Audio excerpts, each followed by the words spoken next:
आज हम यहाँ देखेंगे नरेशन या स्पीच। तो नरेशन या स्पीच, जिसको हिंदी में हम कहते हैं कथन। कथन हम किसको कहेंगे? तो किसी भी व्यक्ति के द्वारा या किसी के द्वारा कही गई जो बात है उसको हम कथन कहते हैं। तो यहाँ कथन को या स्पीच को हम दो भाग में बांटे हैं, डायरेक्ट स्पीच और इनडायरेक्ट स्पीच। तो डायरेक्ट स्पीच और इनडायरेक्ट स्पीच, जैसे यहाँ है डायरेक्ट स्पीच में Ram said I am a boy, Ram said I am a boy, इसी को इनडायरेक्ट में हो गया Ram said that he was a boy, Ram said that he was a boy. तो Ram said I am a boy indirect में जाकर हो गया Ram said that he was a boy. तो ये कैसे चेंज हुआ, इसके कुछ नियम हैं। तो हम यहाँ पहले देख लेते हैं कि Ram said I am a boy जो था, इसमें किसको क्या बोलते हैं और क्या नियम है जिसको हम इनडायरेक्ट में आसानी से बदल सकते हैं। तो जैसे हम यहाँ लिखे हैं राम सेड, यहाँ हमारा है आई एम ए बॉय। तो Ram said I am a boy, इसमें हम देखते हैं तो इसमें हमारा राम सेड, ये राम सेड हमारा रिपोर्टिंग, इसको हम बोलेंगे रिपोर्टिंग क्लाउज। ये आई एम ए बॉय, इसको हम बोलेंगे रिपोर्टेड स्पीच। यहां ये राम है, इसको हम बोलेंगे रिपोर्टिंग सब्जेक्ट। ये सेड को हम बोलेंगे रिपोर्टिंग वर्ब। यहां जो ये है रिपोर्टिंग क्लाउज के बाद इसको हम बोलेंगे कोमा। ये ऊपर में रिपोर्टेड स्पीच के दोनों तरफ लगा हुआ है, इसको हम बोलेंगे इन्वर्टेड कोमा, इसको हम बोलेंगे इन्वर्टेड कोमा। ये आई है, इसको हम बोलेंगे रिपोर्टेड सब्जेक्ट। और यहां एम है, इसको हम बोलेंगे रिपोर्टेड वर्ब। तो इस तरह से हम सबके बारे में जान गए कि किसको क्या बोलेंगे।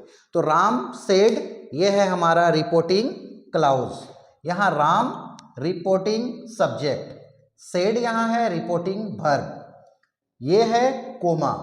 Ram I am a boy, इसको हम बोलेंगे रिपोर्टेड स्पीच, इसमें सिर्फ आई को हम बोलेंगे रिपोर्टेड सब्जेक्ट, एम यहाँ है, एम है रिपोर्टेड वर्ब, और यहाँ जो दोनों तरफ रिपोर्टेड स्पीच के दोनों तरफ लगा हुआ ऊपर में, इसको हम बोलेंगे इन्वर्टेड कोमा। अब इसमें कुछ नियम है, उस नियम के अनुसार हम डायरेक्ट स्पीच को इनडायरेक्ट स्पीच में आसानी से बदल सकते हैं। तो वह नियम क्या है? तो हमारा पहला नियम है रिपोर्टिंग क्लाउज के बाद, रिपोर्टिंग क्लाउज के बाद एक कोमा है, उस कोमा को हटाकर हम कोमा के बदले में दैट का प्रयोग करेंगे।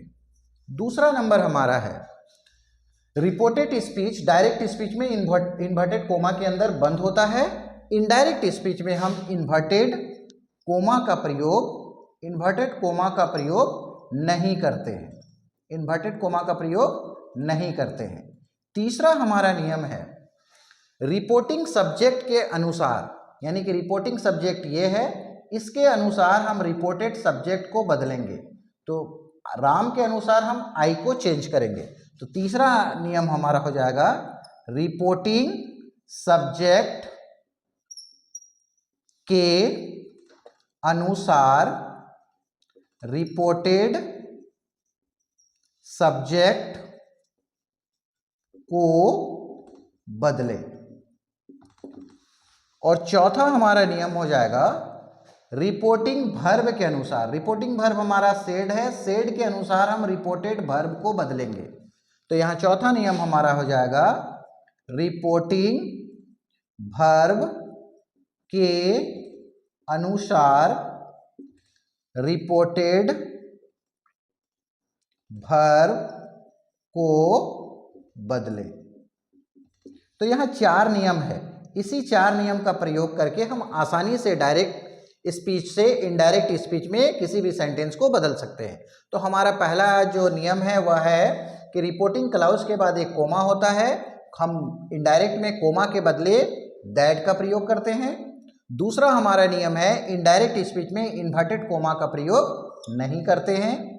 तीसरा हमारा नियम है रिपोर्टिंग सब्जेक्ट के अनुसार रिपोर्टेड सब्जेक्ट को बदलें। यानी कि रिपोर्टिंग सब्जेक्ट अगर राम है तो राम के अनुसार ये ई में चेंज हो जाएगा। और चौथा हमारा नियम है रिपोर्टिंग वर्ब के अनुसार रिपोर्टेड वर्ब को बदले। ये रिपोर्टिंग वर्ब हमारा पास्ट टेंस में है तो हमें एम को भी पास्ट टेंस में चेंज करना पड़ेगा। तो अगर एम हो वहाँ और हमको पास्ट टेंस में उसको चेंज करना है तो एम हमारा बदल जाएगा और ये हमारा हो जाएगा वाज। तो इस तरह से हम देखें कि Ram said I am a boy. अब हम यहाँ करके देखते हैं कि क्या होगा। तो यहाँ हमारा डायरेक्ट स्पीच में है Ram said I am a boy, इसको हमको इनडायरेक्ट में चेंज करना है, हमको इनडायरेक्ट में चेंज करना है। तो इनडायरेक्ट में हम चेंज करेंगे तो क्या होगा, पहले हम इसी को देख लेते हैं। राम सेड, यहाँ हमारा हो जाएगा राम सेड।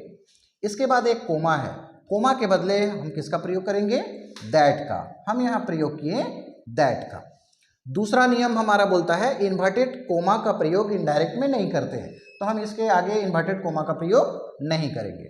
तीसरा हमारा नियम है रिपोर्टिंग सब्जेक्ट के अनुसार रिपोर्टेड सब्जेक्ट को बदले। तो राम के अनुसार हम आई को चेंज करेंगे, तो राम के अनुसार आई को चेंज करेंगे तो ये हमारा हो जाएगा ही। और चौथा हमारा नियम है रिपोर्टिंग वर्ब के अनुसार, रिपोर्टिंग वर्ब हमारा है सेड, तो सेड के अनुसार हम एम को चेंज करेंगे, तो एम हमारा हो जाएगा वाज। तो एम हमारा यहाँ हो गया वाज। उसके बाद कोई भी नियम नहीं है, आगे जो भी है उसे सीधे लिख देना है। तो यहाँ पर हो गया ए बॉय।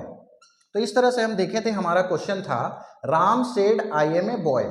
इनडायरेक्ट में हमारा हो गया Ram said that he was a boy. इस तरह से हम आसानी से डायरेक्ट स्पीच से इनडायरेक्ट स्पीच में हम आसानी से इसे बदल सकते हैं।